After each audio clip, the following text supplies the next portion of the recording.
In this video we are going to talk about the evolution of Apple. So before starting this video, please like this video and subscribe to this channel for our future updates.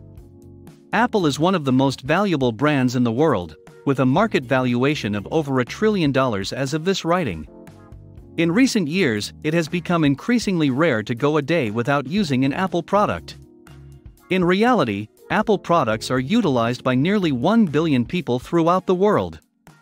Technology, music, and growth have all been associated with the small Apple with a bite out of it. Apple Incorporated is a Cupertino, California-based global technology business that designs, develops, and sells consumer gadgets, computer software, and internet services. Along with Amazon, Google, and Facebook, it is considered one of the Big Four technology giants. The iPhone smartphone, iPad tablet computer, Mac PC, iPod portable media player, Apple Watch smartwatch, Apple TV digital media player, and AirPods wireless earphones are among the company's hardware offerings.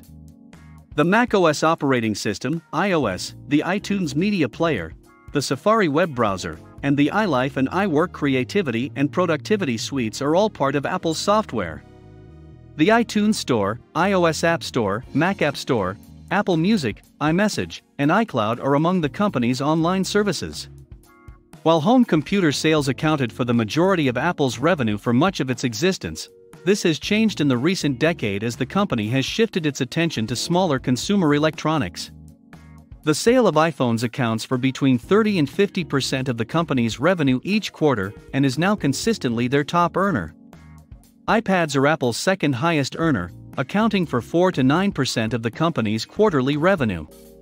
The sale of Macintosh computers is still profitable, but it accounts for less than 5% of Apple's revenue, and this proportion has dropped significantly in recent years.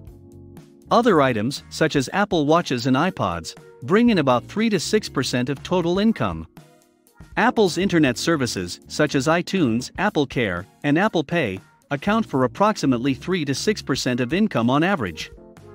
The important takeaways from the Apple as a tech giant analysis are that when the necessity for a change from the computer sector to consumer electronics arose, the company didn't wait for the numbers to drop. Instead, it immediately began developing innovative goods. It worked really hard to maintain a high level of quality and never compromised on it, even when sales were fluctuating. Another important factor for Apple's supremacy in the upper echelon of digital products is its long-standing client relationships. Apple's tribe has a level of brand loyalty that is unrivaled by any other firm. Apple has pushed the bounds of technology from a wooden computer box to a glass smartphone.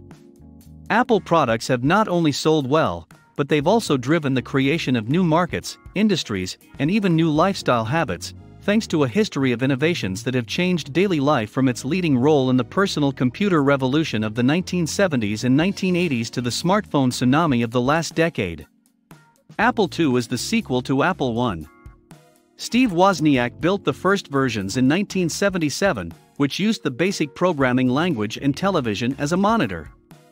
The floppy disk drive and the VisiCalc spreadsheet program were soon added, and the boom was on. Apple continued to sell updates to the II until 1993, selling between 5 and 6 million machines. It was sufficient to make the machine Apple's workhorse for more than 5 years. Apple's attempts to replace the Apple II, such as the Apple III or the Lisa, an early, expensive example of a computer with a graphical user interface, were almost disastrously unsuccessful. It took until 1984, when Apple released the Macintosh, for the corporation to find a credible successor. With the benefit of hindsight, the Macintosh's advances, like those of the Apple II, seem apparent.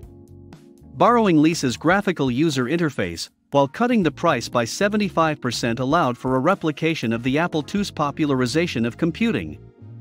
New sectors flocked to technology, and Apple established a reputation in desktop publishing and digital art that it has maintained to this day. Quark Incorporated debuted its Quark Express page layout software for the Macintosh exclusively in 1987. Photoshop was released exclusively for the Macintosh in 1990 by Adobe Systems.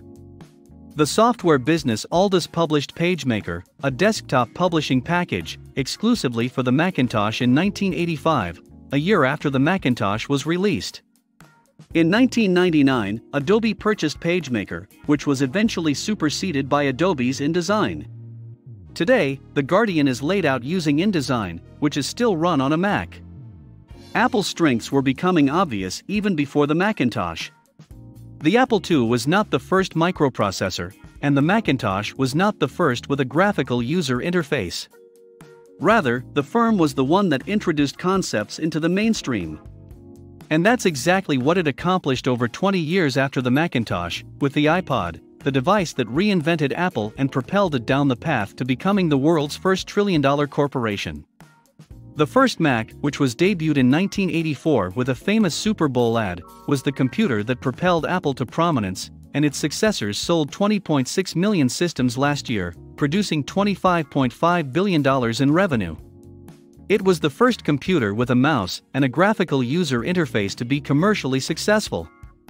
On the downside, according to industry analysts at IDC, Macs have a global market share of only approximately 7.8% among PCs, and Macs are just like any other computer exposed to the rapid migration of computing jobs to mobile devices.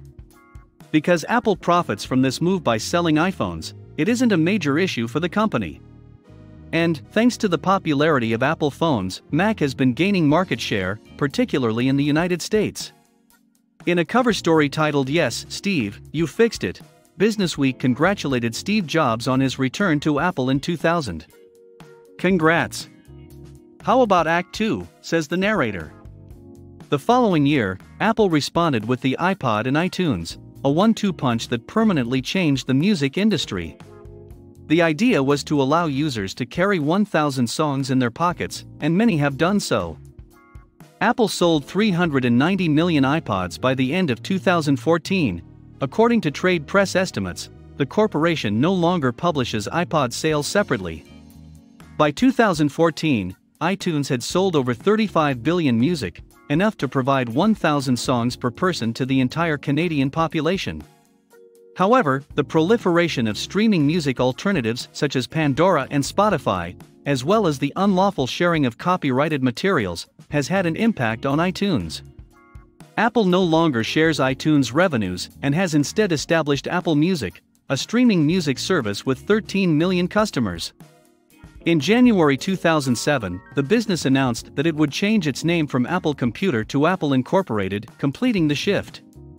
It also launched something else on the same day, the iPhone.